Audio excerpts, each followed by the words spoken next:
John, who's going to have the big smile this week, I wonder? you used the wrong here. Yeah, whatever. That's where I'm at this week. You know? I'm going to have kids, and I'm going to have dogs. I'm going to have the wife coming in all at the same time because it's the week the Oilers are knocked out of the playoffs. Nothing's going to go right tonight for me, and Tooz is going to giggle his little ass off all night long. I know. You know what? Don't even start with me. Mashup 55 Tooz, welcome aboard. Brought to you by Iron Jet Exterior. So we got a new sponsor this week. Exterior, everything exterior, gutters, fascia, new siding, flashing, parging, decks, fences, new windows, doors. They service northern Alberta, Saskatchewan, Edmonton to Saskatoon. They got the number one. How far south? Actually, he basically said, "Hey, if you want me to come south, we'll come south." So that's all right. I kind of figure like he's Western Canada is kind of the way I'm looking at it. Anyways, they got the number one gutter guard in North America. I hope I say this right. Not that I'm great with numbers and names and everything else. Failure gutter guards, micro mesh. Never have to get up on the ladder to clean out your gutters ever again, Tooz, supposedly they say. And you can contact them in the show notes or 780-677-0202. What have you say about that? Well, my last house, there was a whole bunch of really tall trees right beside the garage. And so huge leaf problem, constant thing. And then tried a few of the ones at Canadian Tire or whatever. And anytime it was windy, they just wanted to pop out and go for a little, Zoom flight. And so it was such a great idea that didn't quite execute. I've never tried these, but I'm guessing if they're that highly rated, they probably are capable of actually staying on the eaves troughs. And honestly, that's one of the big things that you want in something you install in your house is that it's number one gutter guard in North America that flies off your house on the first day. I hope that isn't the truth, eh? Like I hope it actually. I'm guessing. I don't need it for this house, which is kind of nice. But if I did, I would definitely try them. Well, there you go. This week is a little different. We got a little bit of fun here stitched in the Mashup 55. We got a special guest. Oh, this is good. Well, he gets to be a part of our shenanigans for at least the first 15 minutes, and we'll see how we can rough him up. Anyways, we'll add in Mr. Shane Getson. He's been on the podcast multiple times. Of course, he's running in the upcoming election. And first off, sir, thanks for hopping on the Mashup with us here tonight. No, I appreciate it, guys. And I'm all Twitter with a trepidation here and all a tremble to be part of this. It's pretty cool to be in the Mashup. I've listened to you guys for a while and feel pretty honored to be on here. Just to I can't wait. Goes. I can't wait to buzzer you because when he gets too long in these answers, I'm gonna be do like, it. Yeah. Anyways, I'm excited about it. I've been buzzing Tooz for too long. It's kind of wore off at times. We'll see. Maybe just quit buzzing me all the time. If I didn't, we'd be here 4 hours. Let's talk a few things here before we get started. One of the things with Albertans has been the wildfires. We're going to talk about it right off the hop. I just wanted to get you've been out boots on the ground, Shane, and I'm sure Tooz has a couple things on his mind as well. But wildfires, what have you been seeing? What do you want to get across to the people tuning in? Yeah, don't be stupid because we love you.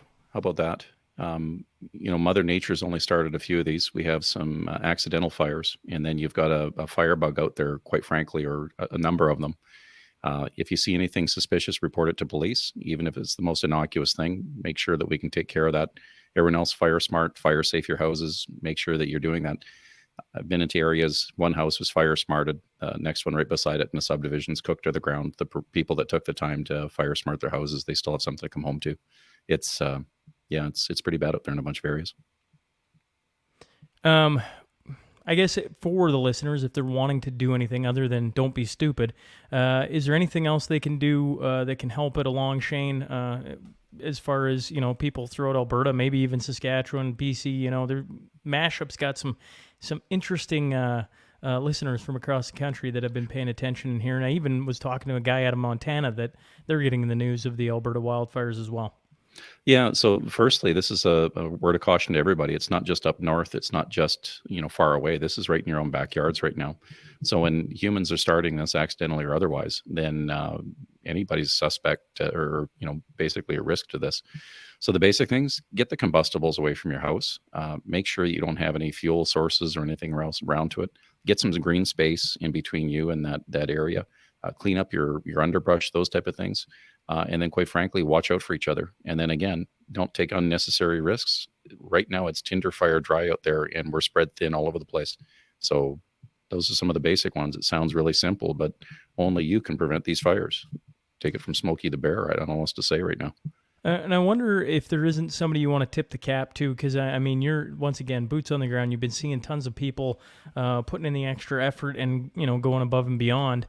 Is there something that sticks out that you saw or have been a part of that you're like people should know this is going on? Well, folks from Alberta and Saskatchewan are cut from the same cloth in this regard. Just anybody who's stepped up to help out, total friends and strangers and otherwise, it's been pretty astounding. We've had our full court press with our resources. You had all the volunteer fire departments that have been just doing it nonstop. You've got farmers stepping up, shopkeepers, people that aren't from those areas opening up their houses for them. It's just been wild. And again, the folks in the seniors' homes, there was a couple ladies there on Friday when Todd and I were down that 2 weeks ago already, that literally these folks were out there making sure the seniors were on the bus to get them out to Edson and Hinton to evacuate them while their own properties were under notice to be evacuated. They took care of the seniors first and got them out there. And again, thanks to all the friends and neighbors and other provinces and states that sent us resources. We needed them, and thank you for being there when we did. Tuesday, I don't mean to. I've been asking everything. If you want to ask him something on the fires, otherwise, I'm going to switch over to. I'm just sitting here listening, and I'm like, this is why Sean does what he does, right? You're totally knocking it out of the park. When you said Todd, did you mean Todd Lowen? Yeah, correct. So it was prior to the election being called, and I managed to talk myself through a road blockade to get out there to check in Evansburg, and because we were evacuating that little hamlet, and that's in my area, Entwistle and Evansburg are there, and Wildwood's just down the road where I grew up, on the other side of Chip Lake. So I'd let Todd know what was going on. I was trying to get updates to see what was happening with the fire so I could get in contact with the elected out there and coordinate the best I could. And yeah, Todd, he was only about a half an hour on my heels. He was out there right afterwards. He swung by there on his way back, heading up north. So him and I were out there helping folks, doing what we could. And, ironically, we were getting beaten up in the media for not posting a bunch of selfies or showing that we were physically there. And I kind of made a little bit of a 30-second clip saying we weren't doing that because we're actually doing something. It wasn't for the photo credits. It's standing up for friends and neighbors and whoever when you need it. So again, really appreciative of Todd being out there with us too and helping folks get settled. Well, I'll say this: I haven't exactly been friendly towards Todd on the show, but the fact that he's not running again. He's basically, I'm guessing that he's just done in 2 weeks, more or less, right? And that's it. And just he could just coast for the next 2 weeks, but he isn't. Todd's running again. You're talking. Oh, I thought he wasn't. Yeah, Todd Lowen, not Travis. I think you might be talking about Travis Tate. Oh, shoot. Yes. Sorry. Yeah, no, Todd Lowen. He and part of the other thing too is we stood up. So Premier as well, like Danielle. I was up at that weekend literally. So Sunday night, 11:30. I'm meeting with the mayors from 3 different counties. The fourth mayor from another county. Meeting with Mark Smith as well, the MLA for Drayton Valley, Devon. Going over what was requested from Brazeau County, had Yellowhead, Parkland, and Lac St. Anne, figuring out how we could put an emergency request to call for a provincial emergency. Shooting off texts at 11:30 at night, getting responses back 8 o'clock the next morning. We're on a call 8:30. I'm telling them that before they go into this emergency standing committee, here's what the feedback is. By 3 o'clock, 4 o'clock, the presser's out and we declared a provincial state of emergency. So if anything I can say is that anyone in these areas, they've been extremely reactive. all the levels of government involved in this. Like when I got a premier on speed dial and I'm getting texts back from her chief of staff or otherwise. And then Danielle wanted to be out there. She wanted to see firsthand what happened. So, we took her to a safe area, cleared it with parkland, and then we got to see firsthand what these guys were into. And hats off to her for being boots on the ground. Really just honest, genuine people wanting to do what they can. Well, I appreciate you giving us an update, Shane, on the wildfires. I know that's near and dear to a lot of listeners' hearts, and certainly here in the province and everything. I chuckle about Twos mixing up Todd and Travis. He's you know what? It's funny. It isn't the first time. Hey? It isn't the first time I've done he's been this. celebrating since like 11 o'clock last night. You can't wipe the grin off his face, folks. And he's thinking about getting to topic number 3 already. And I'm celebrating what? What's he celebrating for? No. I don't know what we're talking about. But before somebody hit a hole in one, probably. Before we get to the next topic, though, I want you guys to know that I'm tired of the infighting. I'm tired of all the bickering back and forth. And I am ready to come on board and help you along to cheer the Oilers to this Stanley Cup victory. Now, when's the next game? Probably about, I don't know, September. Anyways. What do you mean, Sean? Now, do you want to give us an election update, or do we just slide them into the first 2 since they're about the NDP anyways? Well, and now Twos, see, folks, this is what's going on this week. Hey, Twos is so giddy to throw, Shane, in his defense, I've been railroading him with the Oilers, okay. And so I'm like, ooh, I had to put on my big boy pants today because I knew that Twos would be raring to go with something about the Flames, probably the Calgary, I don't know. We could probably just touch on the election and how it's shaping up real quick. Sure. Yeah. Well, I was talking with Shane, what was that? Friday night. And I think one of the things all of us want to know, I've never ran an election before. You're running again for the second time. How's, how are things going? Because, we're going to get to a whole bunch of it, but we're not in the thick of things. We're not on the inside of the UCP, kind of staring at the, the orange, whatever we're going to call them. But anyways, what have you been seeing? What do you want the people to know? Well, basically that we're not out of this hunt. I think, if anything, we're actually coming on pretty strong right now. So when the opposition has to start throwing things out there and making it stick to the wall in mainstream media, God bless them, they're doing most of the heavy lifting for them. It's from items that aren't related to anything to policy. It's these news bites, sound clip, sabotage type things. When you're talking to folks on the door, literally it's dispelling a bunch of myths that have been put out there. And even in so much, like, this is wild. We actually had to put out a website that says ndplies.ca. So you can keep a ticker tape of all the lies and then the backstop for it. Folks in my area, I never take anything for granted because it's like being a father. You've kind of done your work 9 months in advance. And once you get to the delivery room, that's up to somebody else. You're along for the ride. And that's how the election is. But the positive, I think we got some really positive response in my area. Calgary, from what I'm hearing, is it's actually pretty decent at the doors. People are starting to take traction here. The big issues can be addressed, but let's talk about the big issues rather than this BS back and forth smear stuff that's in the media. That's kind of what people are getting a little bit tired of. I had my first debate today too, which was interesting because it didn't really surround policy. It was a bunch of planted questions that were just literally sound bites. It was wild. Okay, well, I got to correct you a tiny bit, I think, if I made it on that, Shane. You said that they're not running on policy, and in fact, they did promise that they were going to get rid of the paper health cards and go to plastic ones at a cost of only $46 million. So you're saying it's just a big smear campaign, and I'm saying they're coming in and they're swinging for the fence. Oh, guns a-blazing, Twos. Guns a-blazing. And they did pick up something from the Stephen Harper conservatives where they were going to give credits for folks putting their kids in sports, which, I can obviously get behind that one. So, yeah, they got a couple things out there. I stand corrected. I apologize. Well, let's start then. We're going to keep Shane in for a couple just regards to the election. The wildfire update. Twos is talking about a tweet that was put out. A real leader there meeting evacuees. The NDP posted the same pics, but without Smith, inferring only Notley was present.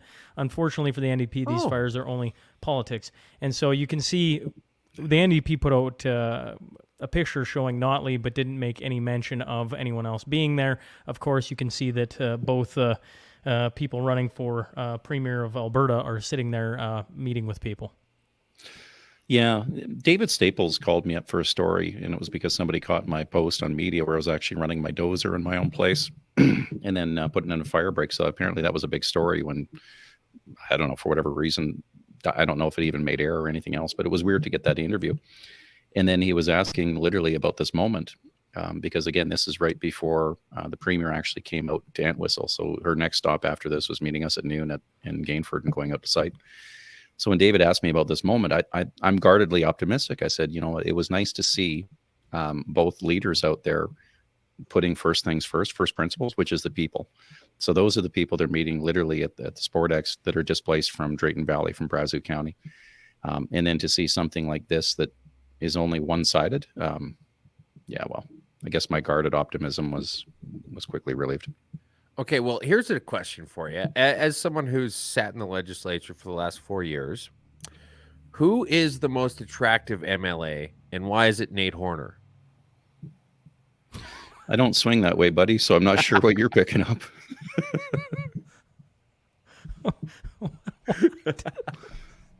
Calgary Flame fan? I don't know how that works, so not sure. Oh, I'm not wearing the pregame jersey. No, I'm going to get in real trouble for wrong saying that because we're three guys joking around. I can't honestly answer that one. Okay. That's what Tooz has tonight. Like, I feel. What do you mean that's what Tooz has tonight? Tooz talked about a few other things. I mean, this isn't what he led with. Funny. It's funny. Okay. I thought I was coming in here. I'm like, okay, Tooz is gonna be swinging for the fence. Instead, he's going, I'm going to change out the paper cards for $40-some million. That's what you're coming with tonight. All right, Tooz, let's have at her here. Well, I mean, that's just the kind of classic stuff we've come to expect. This is the stuff we talk about every week. The whole NDP is not a serious party thing. Like this is what they're building their election on, is spending $46 million on paper or going to plastic from paper. So now it's this completely extraneous thing, because all you really need is the number, and then to verify that it's your address and that's where you are. Like, I haven't used my paper card for, I don't know, I washed it maybe like 6 months after I got it, and I've never needed it since. I've never had to get a replacement. It's the kind of thing that would have been a great thing to do in the year 2001 and now is completely pointless, which I mean is kind of what they are. The other thing I wanted to say, election prediction, Jagmeet Singh is basically going to go radio silent for the next 2 weeks, because I guarantee you that Rachel Notley is going to say, listen, dickface, you are going to sit down and shut up and not ruin this for everybody. And hopefully if we can win, then you can just start running your idiot mouth afterwards. Oh, and the other thing, I'm calling it now. Thomas Lukazik is going to run for leader of the NDP after Rachel Notley steps down. Okay, so Tooz has jumped on to number 2. He just bypassed number 1. Didn't even get a buzzer in, but I'll hop on to what he's talking about. The Alberta NDP wants to finally do away with those flimsy paper healthcare cards. If elected, they propose spending $46 million to design, produce, and distribute secure polycarbonate healthcare cards that won't bend or tear. And then not even just regular plastic. They're going with the bulletproof stuff. That's right. Which actually might save you from a hospital trip if you ever want to take the train downtown. And I can honestly say, guys, this is exactly what people are concerned about right now when I talk to them. That, they don't care about the economy. They don't care about a robust health system. They don't care about educating their kids. They sure don't care about policies that are dictated by Justin Trudeau that's coming out here. They don't care about all the rising costs of inflation. What they really care about, this is what they ask me. Can you please do something with my flimsy healthcare card? They do not. Oh yeah, that's exactly what they say. Why would the NDP be doing this otherwise? Like, this is how far out of touch they are. So that's my frustration jumping on with what Tooz is saying. So they'll make a big splash about this. This is their big idea. The other one, all they say is we're going to do it better. Well, show me how. If you look at energy policy, today was wild. I had the candidate talking about how they're doing such a bang up job with TMX and how they got involved with Trudeau to make sure that this pipeline project can go through. Now, my background is I actually worked in the pipeline industry. Mhm. So it used to cost us about $1.5 million, $2 million per kilometer. What you're pushing at right now with TMX is about $40 million per kilometer. This is the biggest Well, flipping that's just boondoggle ever inflation, when it comes to Shane. pipelining. And they're doing the victory lap saying what they've done. This is how out of touch they are. It's absolutely wild.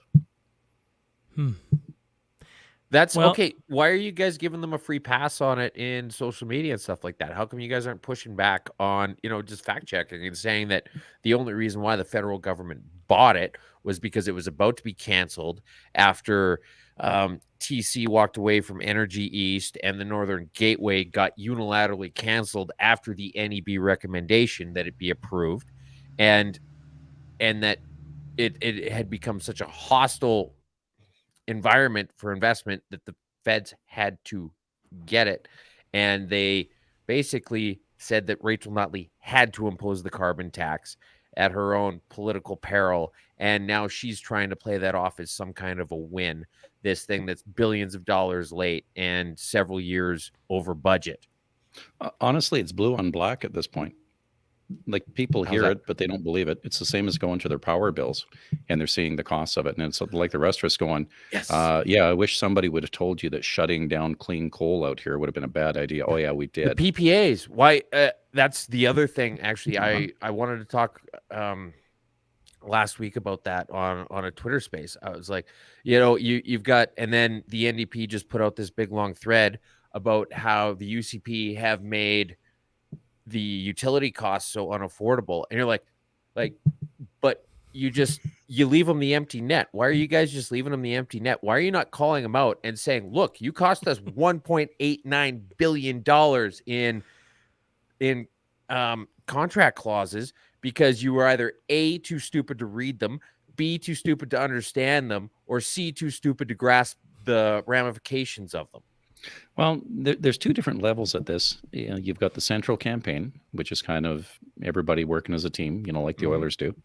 And you have everybody kind of working on that same sheet. And then you've got the franchise, which is literally each one of our own constituencies. The messaging varies constituency to constituency. So in my backyard, where we actually shut in the power plants, where you lost 800 jobs, that stings a lot more than the folks that are so disconnected from how they actually receive the electrons out of their wall socket. So with them, they just want to know the cost of it. What are you doing to fix the cost, the affordability?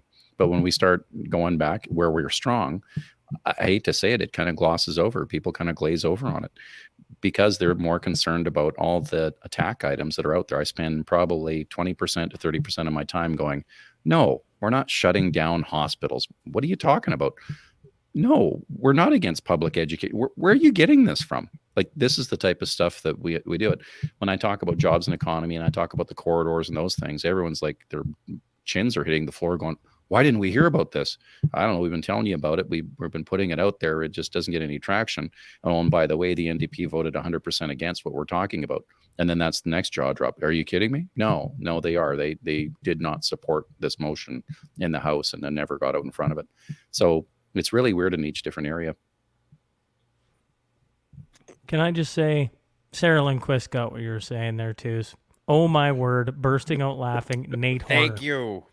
So there you go. So are you serious? Like, Nate's a good looking guy. He's like the Marlboro Man, except a little bit shorter. Like, Nate's an awesome guy. Well, there's been several Marlboro Men over the years. Is he shorter than all of them? Well, I'm just guessing. I'm Get just outta guessing here. because again, Do- I'm do only you- 6'2", do you- so I'm thinking the Marlboro Man's at least 6'2". Nate's a little bit shorter than I am.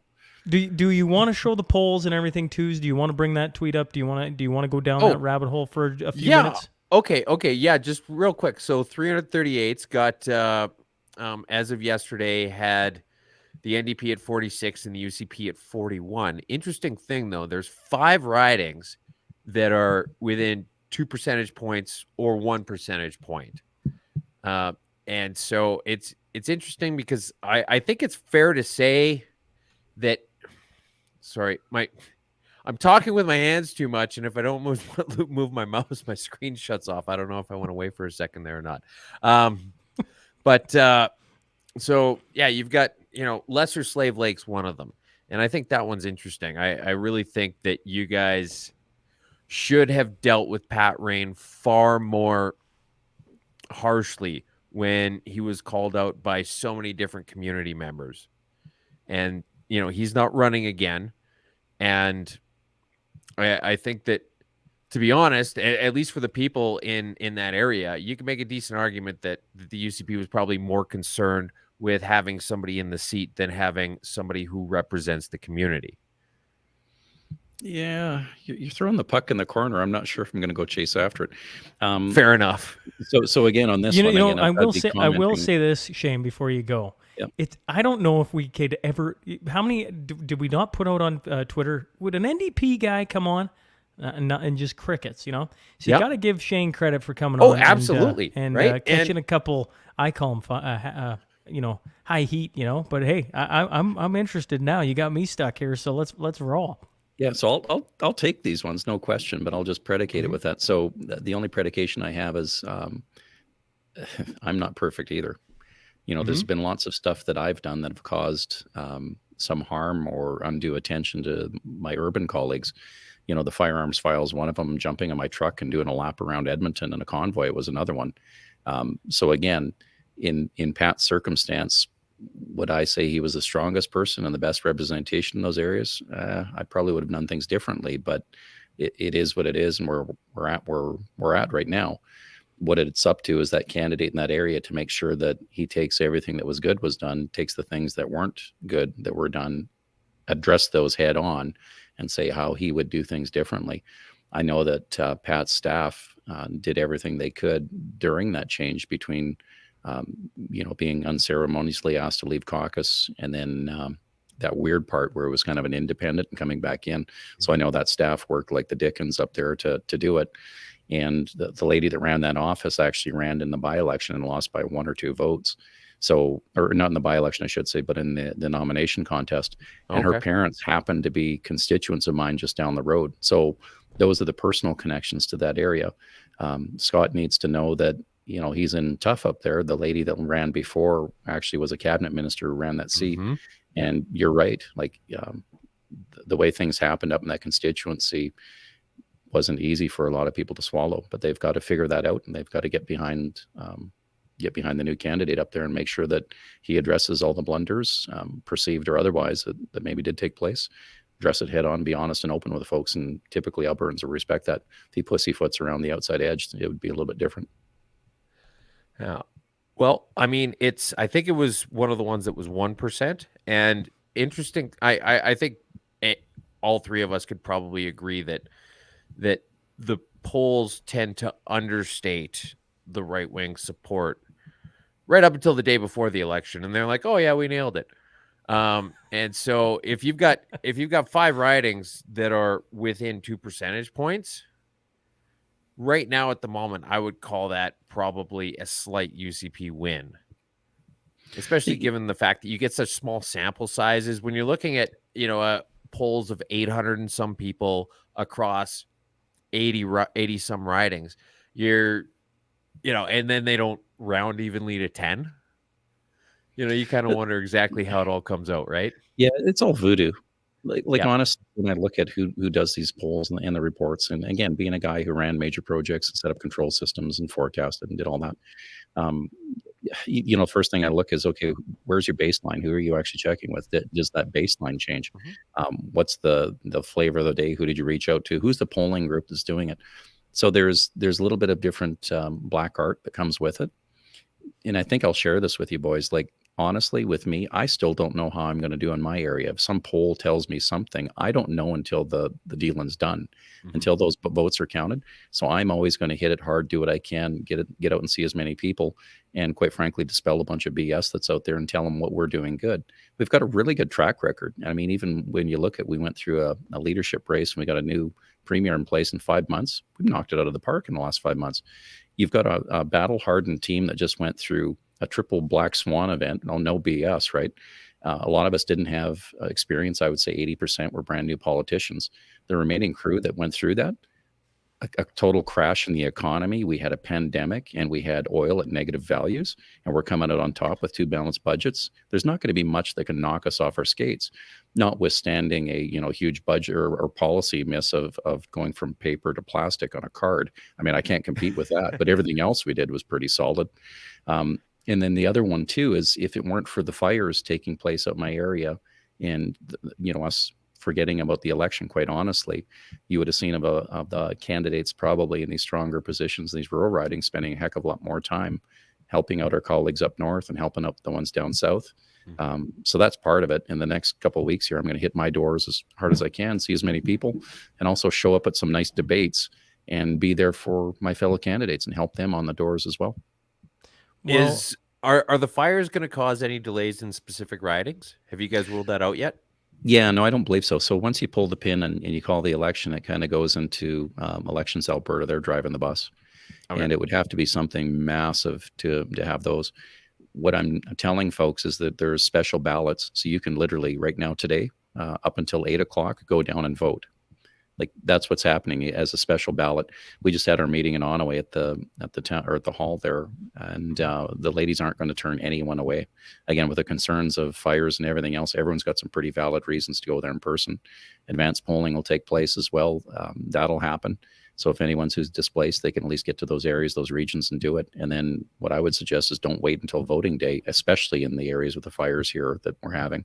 Just get out there. If you know who you're going to pick, vote. If you're undecided, get a hold of those campaign offices and grill them. I show up at my debates. I put on, even today when I'm dressed with a cowboy shirt, I've got a cowboy jacket on because I'm a suit, so to speak, because I'm going up for a job interview.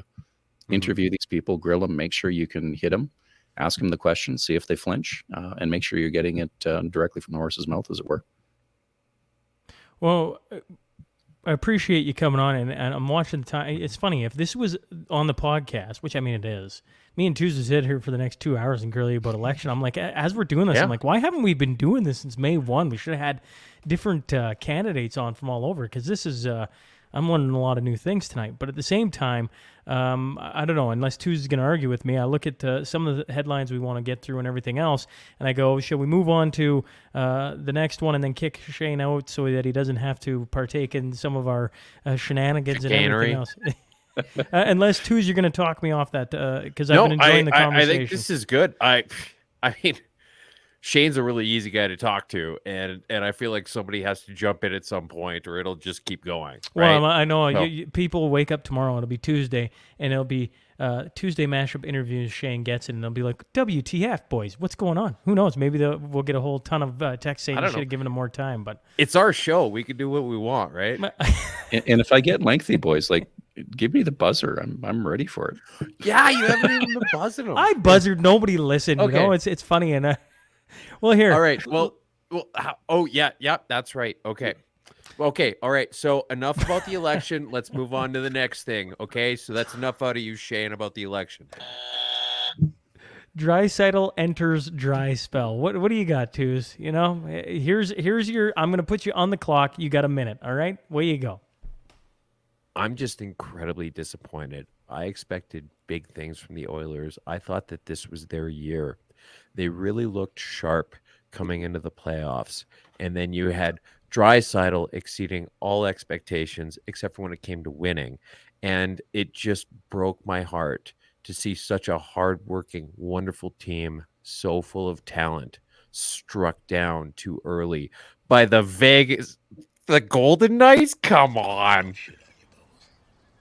Shit on who? Shithawks. Big, dirty shithawks. Let's go Oilers. Da, da, da. He's got to make fun of it, folks, because the Flames didn't even get to the dance. Flames didn't lose a single game. They didn't get to the dance. You know what they did? They canned their GM. Shortly after, they canned their coach. They're out there catching a tan, swinging the clubs. Probably putting it in the bush or the pond or whatever else. And we'll beat you there, too. The Oilers should be golfing right away, too. And they will be really good at it. I tell you what, we're going to be fantastic. The low score wins. Common Sense Alberta Mom commented, lots of volunteers working very hard in the Edmonton UCP campaigns. I'm sure Shane can attest to all the volunteers. And she said, Shane, I think you're a shoo-in. And I think a lot of us here believe that as well. So there you go, Shane. We appreciate you coming on and doing this. Any final thoughts before we let you go? And, best of luck here in the coming weeks. No, I appreciate the commentary and the chance. You guys really do. And let's go Oilers. There's always next year. They did a good run, and I'm pretty proud and happy to see that. The only thing that would have made me happier is if we would have had a longer run for the Battle of Alberta, because that's always just so entertaining. Yeah, well, I mean, the other team's got to pull their weight, Shane? Like, they actually have to make the playoffs in order for us to have a Battle of Alberta. They didn't get the memo. It's funny how things flipped. Like, there almost wasn't even a Battle of Alberta for probably 10, 15 years, because it just wasn't fun or entertaining. I mean, they may as well be playing like, against some Atom hockey players or something like that. I'm pretty sure that Flames look like Atom hockey players. Yeah, I'm pretty and sure they got that the mayor to go with ago, a couple of years ago, they actually had to go to the Oilers dressing room and help them do the skates up. Tie up the skates? The bunny goes around the tree and then it goes in the hole and you pull it tight. You guys are going to do great. You sure you don't want Velcro? Is that why the Calgary switched to Velcro skates? Is that what the secret was? Or? Thank God I just said Velcro right ahead of you. Oh, goodness. Well, I appreciate... Oh, hey, one thing before we kick Shane off. May 29th, election covered here on the Mashup. We're going to have Shane Getson join us for, I don't know. We haven't figured out exactly. Recap at the end of it. Yep. Yeah. No kidding. Anyways. Yeah. That's pretty exciting. Something. Yeah, we're just, once it seems, roughly, when your writing gets more or less decided, we're going to go live to Shane after he's done his victory speech or whatever. And then, just get a few thoughts and... that'd be really cool. I appreciate that, guys. Like, honestly, I do. And again, can't thank you enough for the venue of coming on here.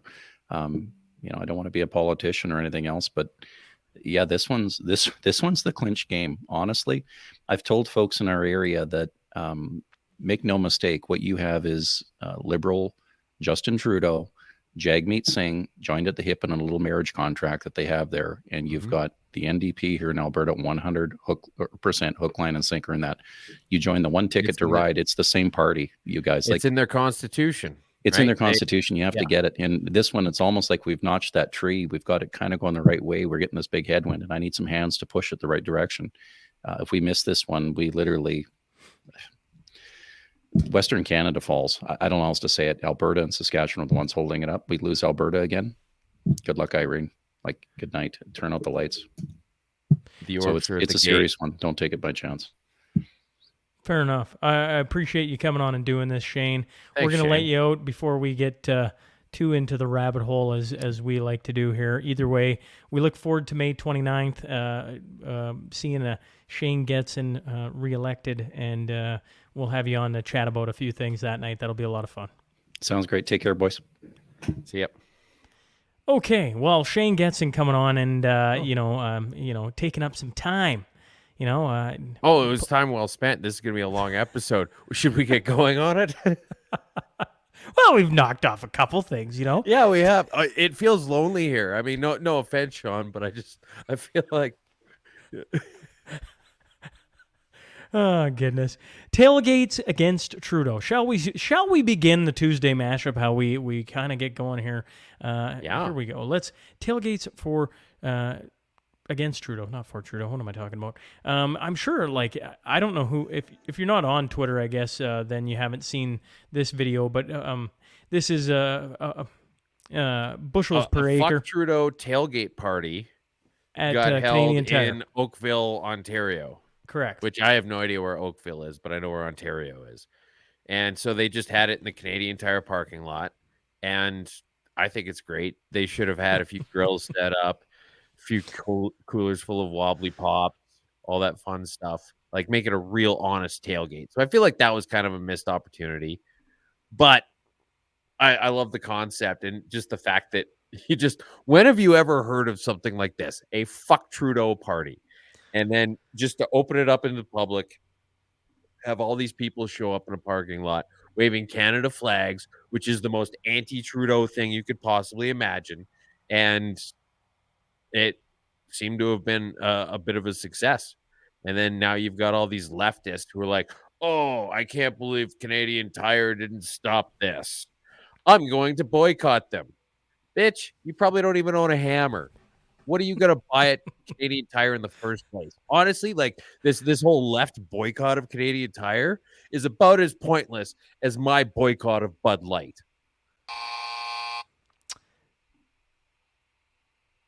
By the we like to say people kind, not necessarily mankind. Yeah. More inclusive. There we go.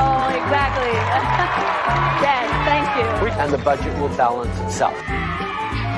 Man, you are one pathetic loser. No offense. Doesn't get old. Liberal stronghold crumbling. The federal opposition Conservatives have widened their... I'm going to pop this up while I talk here. There's the Nanos poll. Anyways, federal opposition Conservatives have widened their lead over other parties when it comes to ballot support and leadership, with the minority Liberals now threatened in the areas where strongholds for them in previous election, according to the latest Nanos research tracking. A private member's bill from... and then this is the second one. So there's that. There's the poll. So you can see the Conservatives... Scroll down to the map, though. The map is where it's at. But keep talking. Well, I was going to go. Then there's the second article talking about Kathy Wagenthal, who's been a guest on the podcast before. Mm-hmm. Where am I looking here? Yeah. So on one side, on your right-hand side, you've got the way it looked after the election. On the left-hand side, you've got how it looks now. And the blacker it is, the more of a toss-up it is, I guess. And so, yeah, like this is the area that the Liberals win and live to fight another day from. And it's got shrinking. more gaps in it. It's got more gaps in it than Joe Cece's braces, or lack thereof. Yeah, I should have planned something for this. It's interesting to see it shrinking. I think that kind of makes a few of us feel like, holy crap, maybe they are going to lose finally. Like, I don't know. Like, we've been saying for years, like, at what point, is too much too much? How much corruption, how much Chinese interference, how much sweetheart deals, how much conflict of interest, how much baiting Canadians against each other, how much stuttering and speaking moistly and drink box water bottle sort of thing is it gonna take before you stop voting for that fucking guy? And apparently for some people they've reached that tipping point. Getting close. Which is interesting because it's got to be that straw that broke the camel's back kind of situation, or the death of 1,000 cuts, because it's not like there's been any one single thing that there's been so many one single things that should have ended his career entirely. I mean, the whole Trudeau Foundation, the SNC Lavalin, and he just skates through it all. Well, me and you have talked about this lots. If any of these had happened to either one of us, we'd been out of a job. We'd probably been ran out of the country, and instead nothing seems to stick. So it's interesting to finally see the map and see where it's shrinking. I mean, you can see it pretty clear as day there that it's. Do you know why nothing ever sticks to Trudeau? Because he's greasy as fuck. The other article that we had was a private member's bill from Conservative backbench MP is stirring up debate over abortion in Canada, though the proposed legislation does not mention it even once. And that's Conservative MP Kathy Wagenthal. And if you listeners of the podcast can probably remember her coming on a while back. I remember that episode, yep. Yeah, it was a very smart lady.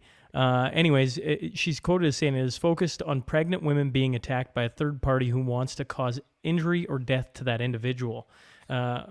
So on the surface, it might seem like well, no, and then if you go down in the it goes, but the Abortion Rights Coalition of Canada is urging MPs to vote against the bill on the grounds that it promotes fetal rights, even though there is no mention of fetal rights in the text of the bill itself. Executive Director Joyce Arthur said some groups who oppose abortion view the bill as a positive step because they feel it would legally recognize preborn children in the case of violent crimes, which is not the case now. On the surface, it might seem, this is a quote, on the surface it might not seem like an objectionable bill, but there's all kinds of associated reasons that were very suspicious of it, said Arthur. That's Arthur Joyce, the executive director of Abortion Rights Coalition of Canada. Well, when all else fails, the Liberals play the abortion card, right? It's always just, I mean, and Andrew Scheer never had a great response to it.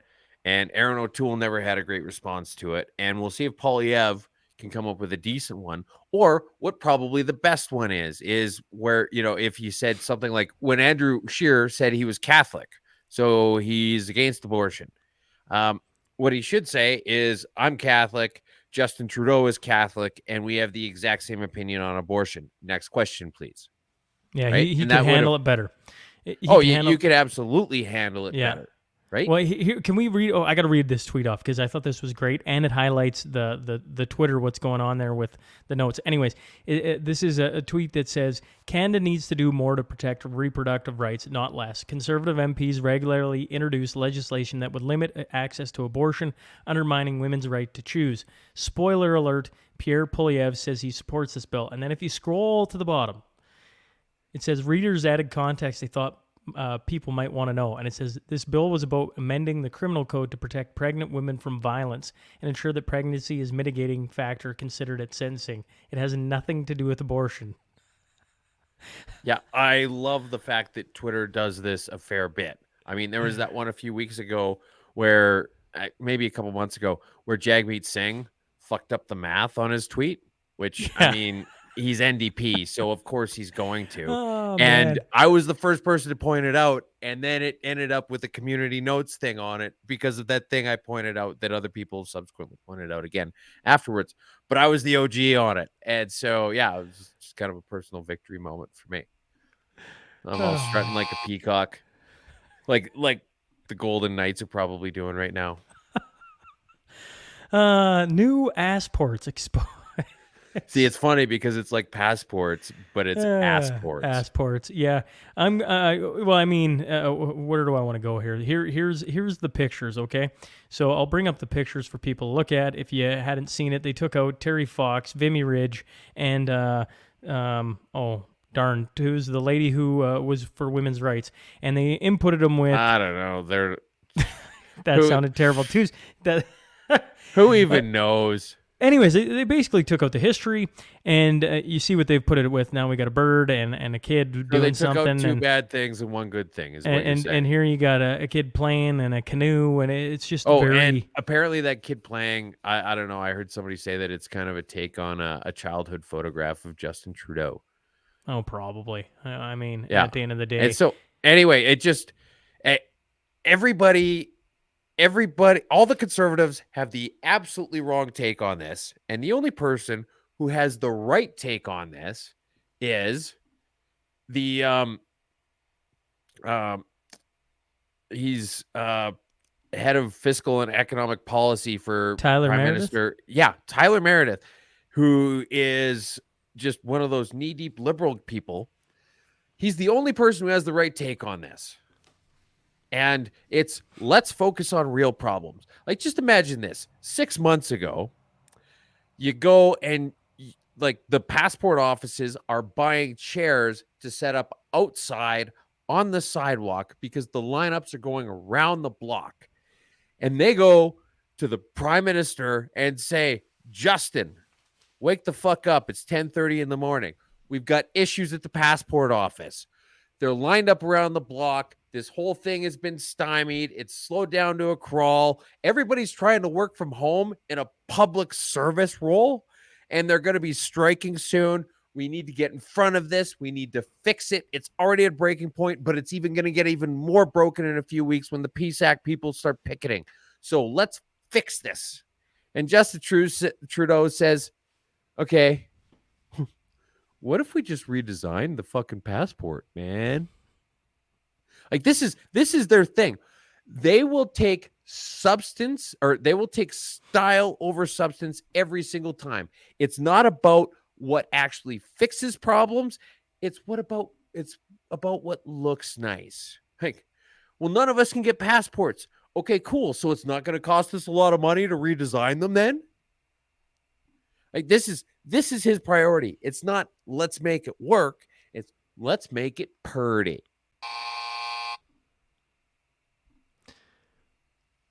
Ontario factories want equality. I feel like I have this screwed up. Maybe I'm not. Nope, here we go. I feel like I mixed up 7 and 8, but hey, that's all right.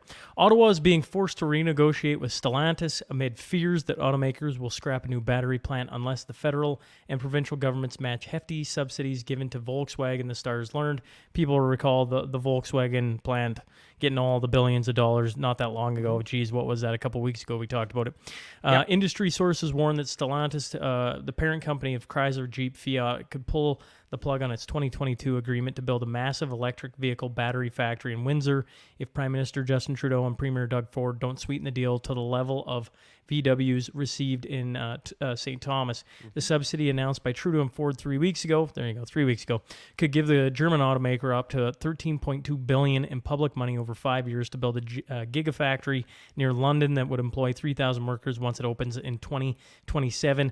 The generous VW payout was aimed to bringing Canadian in line with subsidies in U.S. President Joe Biden's Inflation Reduction Act that pays automakers the equivalent of between $2,700 to $4,500 for each EV battery manufactured.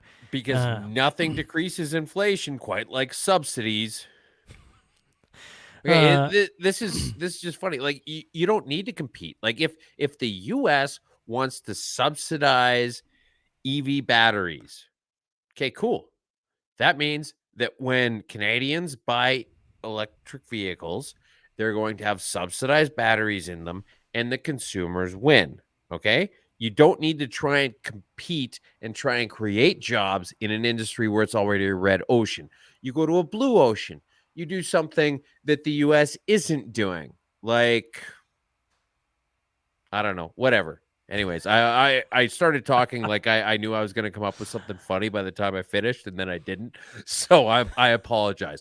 But the whole point is that if the U.S. wants to subsidize the shit out of EV batteries, let them have it, and our consumers can buy them, and our people can just do other stuff that isn't already subsidized. They can just go in other directions, right? Why do we have to be the people? If anything green happens, it has to be Canada, no matter how much fucking money it costs us. And now you've got Jeep saying, well, fuck, you just gave VW all this free money.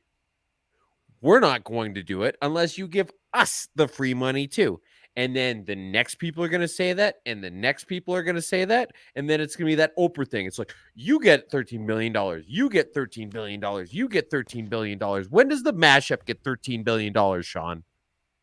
When we decide to start building batteries, I guess? I don't know. Canada is closed for business.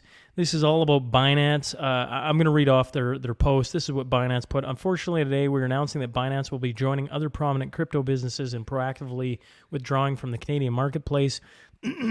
We'd like to thank those regulators who worked with us collaboratively to address the needs of Canadian users. Albeit a small market, it held sentimental value for us as the home country of our founder.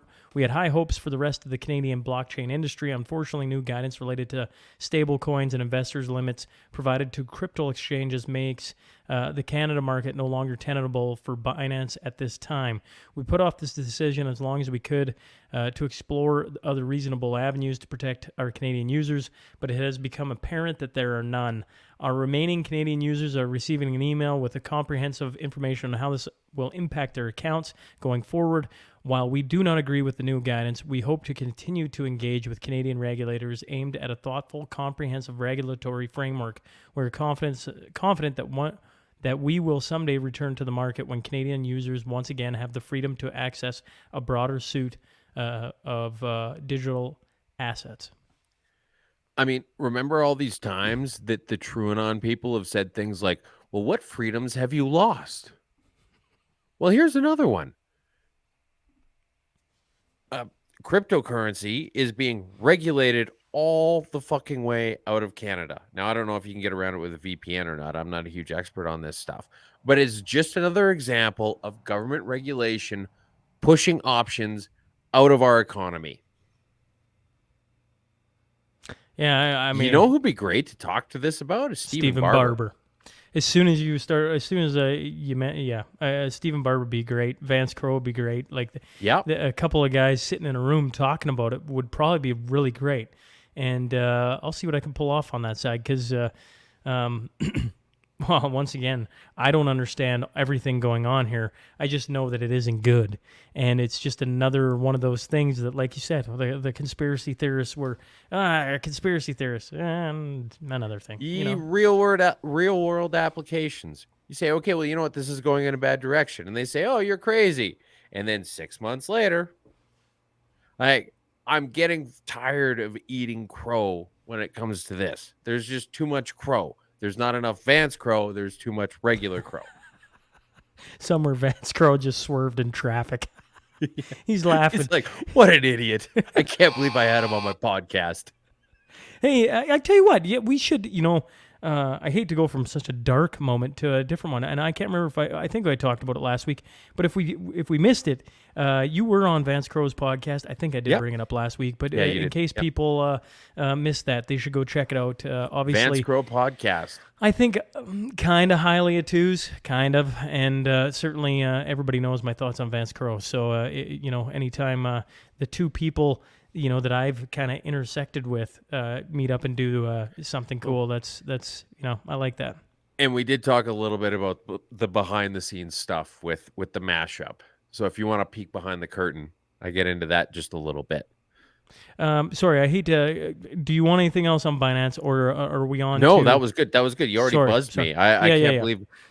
Since when do I have veto power over the buzz? I don't know. I don't know. I was gonna make like 10 minutes ago, but you just kept going, and I never had a chance to make it. It just ended up on the cutting room floor. CBC hates Western Canada. I don't know how many people missed this or if they saw this, but this is Rosemary Barton says she can't be in Alberta for more than a week on live television, and she's talking about the Alberta election. And it's now the other thing. Look at all these people. So you've got Chantelli Bear, Andrew Coyne, Althea Raj, Rosemary Barton, and that other fucking guy in the bottom corner. The furthest west any of these people are from is, I think, just barely west of Toronto, like a suburb of Toronto. Okay? And these are the people that CBC has. This is why you're coming to the Tuesday election mashup election coverage right here. These are the people who are going to cover the election. If you want live election coverage from the CBC, these are the dipshits that they're going to have covering it. People who don't live anywhere within thousands of miles of here and don't want to be by in their Alberta. own admission say that they can't even stand to be here. I can't wait to get out of here. Can't wait to get out of here. Oh man, it's so sad. It's funny is what it is. Like it's why does this sound clip never want to work for me, twos? Fuck me. You just keep going off half cocked. That's bingo. The CTF awards are the worst of the worst.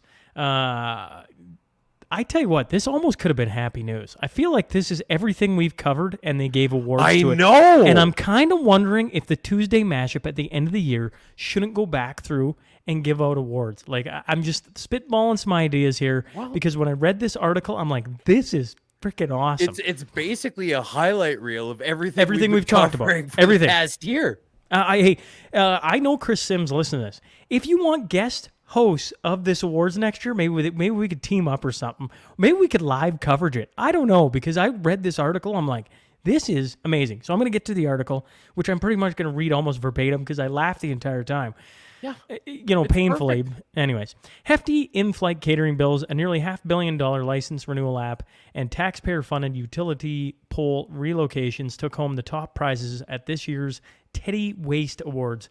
Celebrating their 25th year of the best of the worst of government waste, the Canadian Taxpayer Federation handed out their golden pigs in Calgary Thursday evening, with Governor General Mary Simon's infamous 2021 $1.3 million junket to the Middle East, which resulted in taxpayers footing the bill for nearly $100,000 in in-flight catering costs, taking home the top prize for federal waste. Other nominees in the federal category included $12,520 for Global Affairs Canada to fund a traveling theater show featuring senior citizens talking about their sex lives. I don't remember catching that one. Well, that's because, and so here's the thing: I was like, how did I miss this? This is so interesting. How did I not know about this? Well, Because it happened less than a week ago. It was that fresh, and it still made their cut. The article talking about this was published in the National Post on May 10th.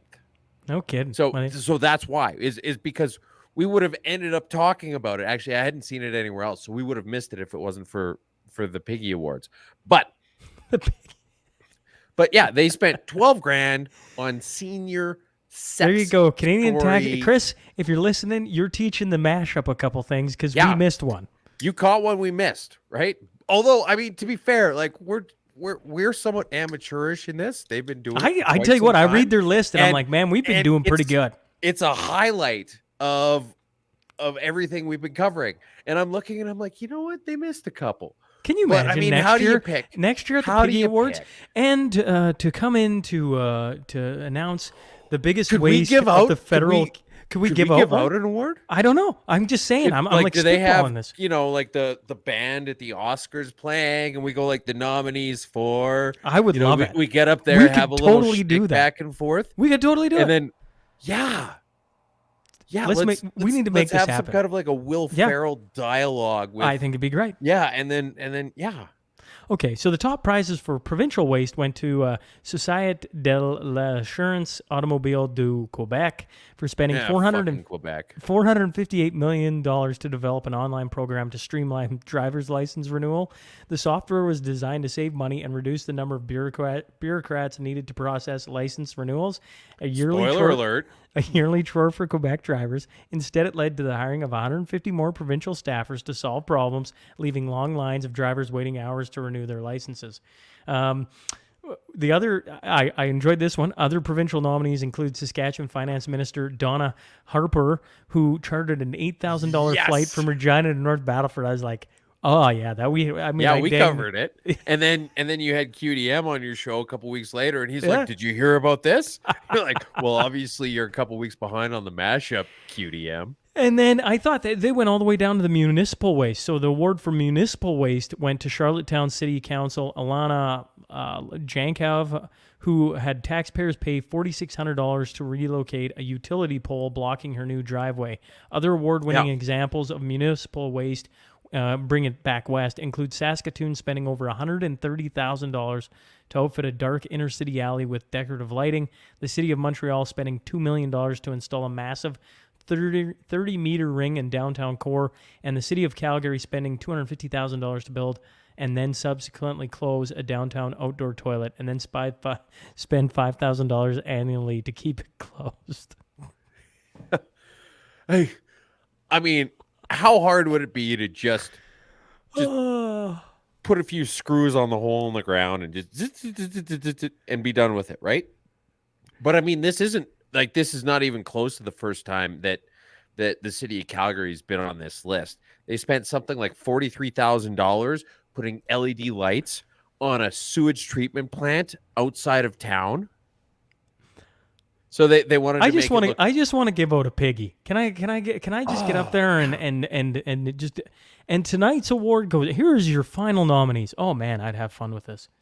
Anyways. Oh, I would absolutely love it, because then you'd be like, "Oh, is Jody Gondek in the house tonight? Jody, come forward. Jody. Okay, well, Jody couldn't make it tonight, so we'll be accepting it on her behalf. So accepting it on behalf do is we get to keep 222 it minutes. when you accept it on their behalf? I'm going to you put get it to in the keep it? studio. I think we put it in the studio. I Yeah. don't think you get to. Oh, I don't know. Maybe not. I don't know. We'd have to come up with some kind of competition to decide who gets to keep it. Sure. Sure. Like some kind of a recurring thing. We're getting ahead of ourselves. We're getting though. way ahead of ourselves. We're having way Yeah. too much fun. I could have, I wrote down the entire article. The awards were named in honor after Ted Wetherill, a federal bureaucrat fired as a head of Canada's Labour Relations Board in 1998 for his lavish food and travel expenses, including expenses of nearly $150,000 in food bills over 8 days. Over 8 Now, days. keep in mind that was in 1998. Yeah. So it's one of those things when you sent it, I was like, what is this? And then I read it and I'm like, oh my goodness. How, Chris, I know you listen to the show. How we have to talk. We just have to talk. Anyways, I'm excited for the possibilities because I thought it was great. And, it's just wild to me that they have awards for that. I think it's great. I don't know how we didn't think of it. Well, I thought of it because they've already been doing it, but you don't really want to just blatantly rip off somebody who already does a great job of it, right? 100%. And speaking of Chris Sims, there she is. She was one of the hosts, and they got one of the golden piggies. Oh, man, that's fantastic. Dial 911 for Wi-Fi. This one is, okay, just responded. Here is Constable Mike Seal. It says, just responded to a call where a 23-year-old called the cops on their mom, who they live with, rent-free, for turning off the Wi-Fi because they wouldn't do chores. The 23-year-old was told to leave if they didn't like it. That's Regina Police. Perfect response. I like just imagine the entitlement that goes through this. Just be man, you need to give me internet or I'm going to call the cops. Like, the best part would be if they because presumably their parents probably also pay their cell phone bill. And then you just kind of cancel it and be like, well, you can, use WhatsApp to call the cops if you want. Oh, wait, you can't because the Wi-Fi is off. All I can think of now is, wash the fucking dishes. You are one pathetic loser. Just imagine that. Like, I get the fact that housing's becoming increasingly unaffordable and that people's expectations for housing have been increasing disproportionately high. But just go with it. So anyway, you've got people wanting nicer, fancier stuff. Like when you look at starter homes nowadays, they would have been absolute fucking mansions when we were kids, right? And so people want more and better and they can't afford it, so they just stay and live with their parents, and it's becoming fairly commonplace.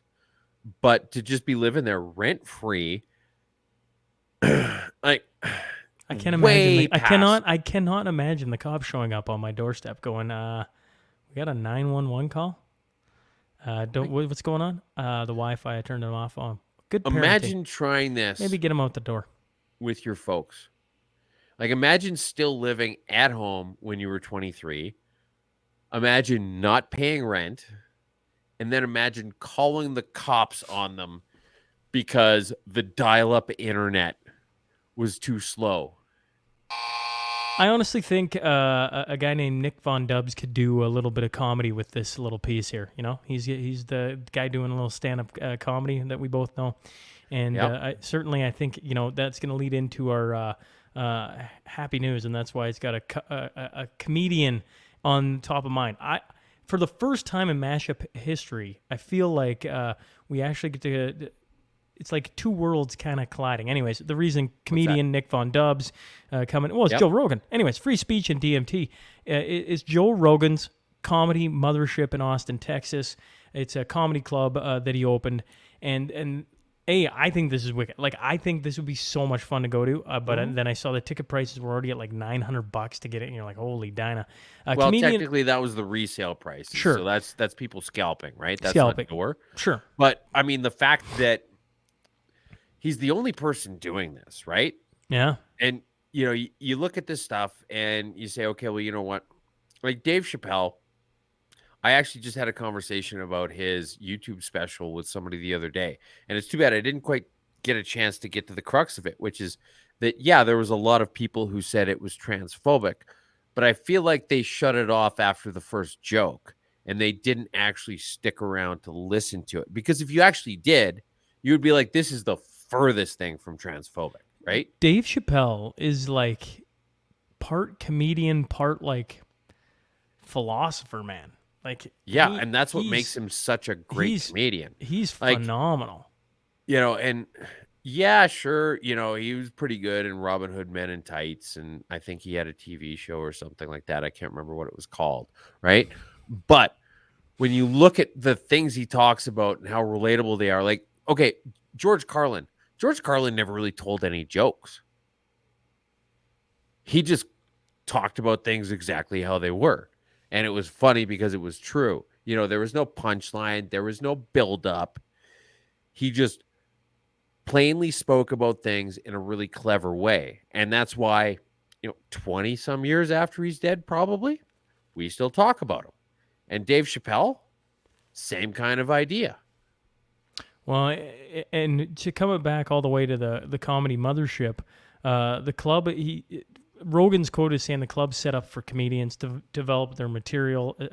And when you go to this place, the establishment requires that the guests coming to the show check their cell phones in at the door.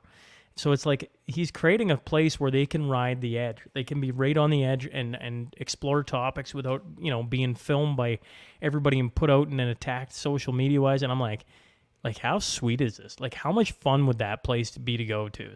Well, absolutely. And one of the things, like, if you're a comedian, you try out jokes, you try out different deliveries, you put them different ways, and you see how the response is, right? And so part of that is that if you're really honing in on a joke and you're trying to make it as funny as possible, generally speaking, that means getting as close to the line of bad taste as possible.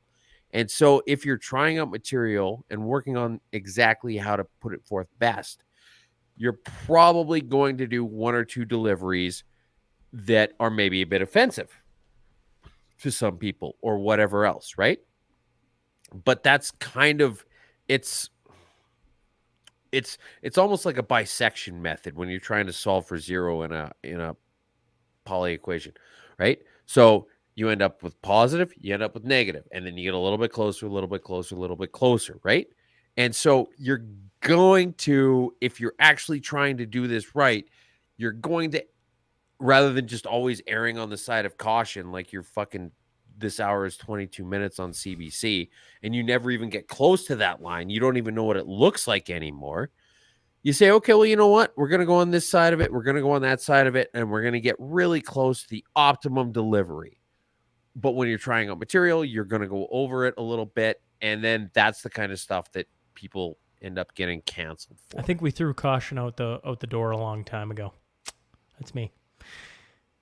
That's Mashup 55 for you folks. A little different taste, with Shane Getson hopping on. And then I'll be curious to hear what people have to say about that, honestly, tomorrow. It's good to hear from some different people regarding the election and how important it is. I like that Shane put that in at the end, like how important it is. I think a lot of people know that, but in saying that, I think more people need to hear it. And either way, happy he hopped on and enjoyed us chatting with him. And twos, as always, Mashup 55 in the books, and we will 55. catch you next week on 56. And I think that's the final one before Mashup election coverage, right? Like, it's coming fast and furious. So March 29th, election coverage. Are we doing... are we still going to have a Tuesday Mashup on the 30th? I don't know. I was actually talking about that with our sponsor that week. I'm like, Yep. well, what are we actually doing here? Like, I don't know. We got to discuss that. Either way, Mashup 55 done. 56, we won't bring the entire audience into the back pinnings of the mashup. Me and Twos will hammer that out, I guess. But we're gonna have to think about it. Anyways, Okay. All right, man. Been a pleasure. we'll catch up to you next week, Twos. See ya. And thanks again, Shane.